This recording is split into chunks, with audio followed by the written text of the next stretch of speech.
2 questions on that recall ballot. Do you want to recall Governor Gavin Newsom? And then who would you want to replace him? Well, the governor only wants you to answer one of those questions. Political reporter Morgan Reiner is here to explain his strategy on this. This is interesting, Morgan. What's the reason behind it?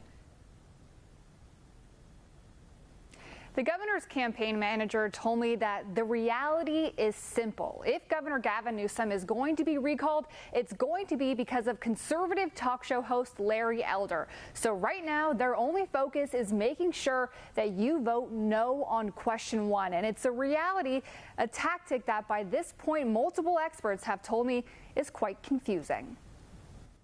Kim Alexander is the president of the nonpartisan California Voter Foundation. I think a lot of people are wondering why they're not being encouraged to vote for a particular candidate. And there's a lot of, strategy that's gone into these decisions. But still, she told me the Democrats' strategy is a step up from what the party was originally doing just a few weeks ago, Which was to say nothing about the second question on the ballot. In the 2003 recall of Governor Greg Davis, the Democrats said no on 1, vote Bustamante on 2, the lieutenant governor at the time. He suffered a lot of, ill will from his Democratic colleagues for doing that.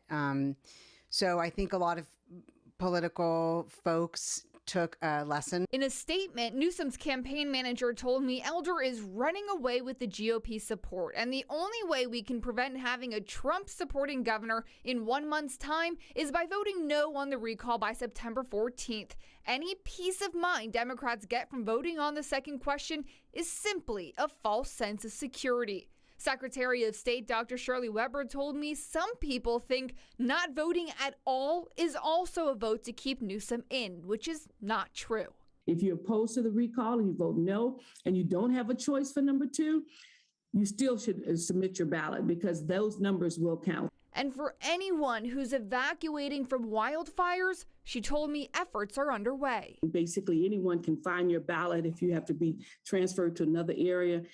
You can go into the surrounding counties and get your ballot, get your information.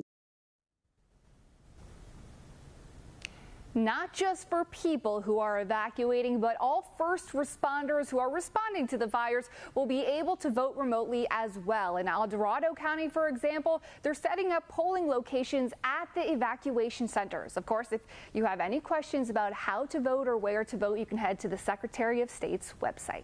Yeah, and Morgan, on Twitter, we've seen some of the candidates say, don't forget, today is the deadline to register if you want to vote in this recall election. But there's kind of an asterisk beside that. What did you learn today? Exactly. Today is the deadline to vote if you want to receive a mail-in ballot in time. But in California, you can still register the day of the election and still vote in person.